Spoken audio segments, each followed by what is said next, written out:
الحمد لله وحده والصلاة والسلام على من لا نبي بعده وعلى آله وأصحابه الذين أوفوا عهده.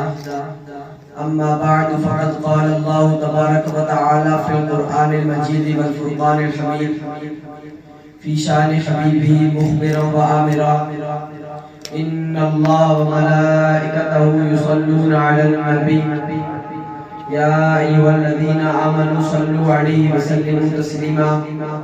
سب مل کے درود پاک پڑھیے: الصلاۃ والسلام علیک یا رسول اللہ، الصلاۃ والسلام علیک یا سیدی یا شفیع المسلمین وعلی آلک واصحابک یا رحمۃ للعالمین.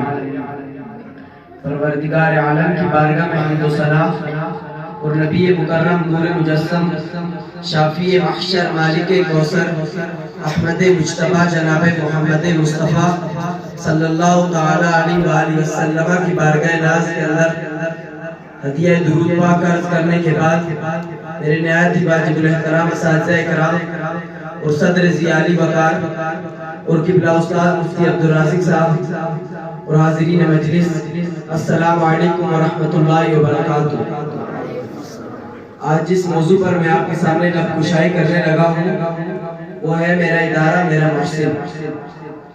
میں اپنی گفتگو کا آغاز پیارے آقا علیہ السلام کی حدیث مبارکہ سے کرنا چاہتا ہوں.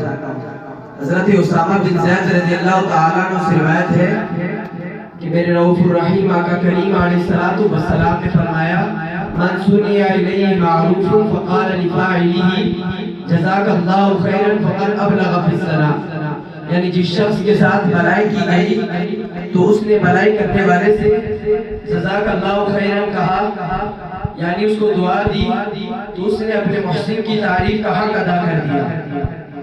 تو اسی حدیث مبارکہ کے تحت آج میں اپنے ادارے کی تعریف بیان کرنا چاہتا ہوں. بھلا میں اپنے ادارے کی تعریف کیوں نہ بیان کروں کہ جس نے مجھے خواب غفلت سے جگایا، جس نے میرے ظاہر و باطن کو روشن کیا، جس نے مجھے علم دین حاصل کرنے کا شوق و جذبہ دیا. میرا ادارہ مجھے نبی کریم صلی اللہ علیہ وسلم کی محبت سکھا رہا ہے. میرا ادارہ تجوید و قرآن کے ساتھ رب کائنات کی پیاری کتاب قرآن مجید فرقان حمید پڑھا رہا ہے. میرا ادارہ نبی کریم صلی اللہ علیہ وسلم کے اوپر درود پاک پڑھنے کی محفل سجا رہا ہے. میرا ادارہ نبی کریم صلی اللہ علیہ وسلم کی احادیث یاد کرا رہا ہے. میرا ادارہ قرآن و سنت کی تعلیمات کے مطابق میری تربیت کر رہا ہے. یہ میرے اساتذہ کی محنت و شفقت ہے کہ مجھے اشراق، تہجد، چاشت وغیرہ بھی پڑھاتے ہیں. نماز پنجگانہ کے علاوہ یہ نمازیں بھی ہمارے مدرسے میں ہمیں پڑھائی جاتی ہیں. علم و عمل کے ساتھ ساتھ ہمارے مدرسے میں ہماری اخلاقی تربیت بھی کی جاتی ہے. ہمارے مدرسے کے ہر ایک طالب کو یہ بتایا جاتا ہے کہ تم نے وضو کیسے کرنا ہے، تم نے غسل کرنا ہے تو کیسے کرنا ہے، تم نے نماز پڑھنی ہے تو کیسے پڑھنی ہے، تم نے ایک دوسرے سے ملاقات کرنی ہے تو کیسے کرنی ہے، تم نے پانی پینا ہے تو پانی پینے کا سنت طریقہ کیا ہے، تم نے کھانا کھانا ہے تو کھانا کھانے کا سنت طریقہ کیا ہے. اور میرے مدرسے میں یہ بھی بتایا جاتا ہے کہ تم نے بڑوں کی عزت کرنی ہے، رشتہ داروں کے ساتھ ادب و احترام سے پیش آنا ہے، محلہ داروں کے ساتھ ادب و احترام کے ساتھ پیش آنا ہے. صرف یہ نہیں کہ میرے ادارے میں دینی تعلیم دی جاتی ہے، بلکہ دینی تعلیم کے ساتھ ساتھ دنیاوی تعلیم پر بھی توجہ دی جاتی ہے. اردو اور انگلش زبان کے ساتھ ساتھ عربی بھی سکھائی جاتی ہے.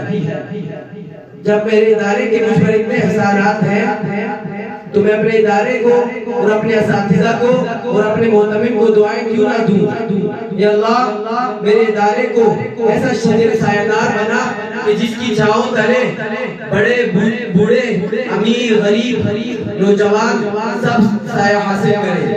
یا اللہ میرے مدرسے کی روشنی سے تمام دنیا کو منور فرما.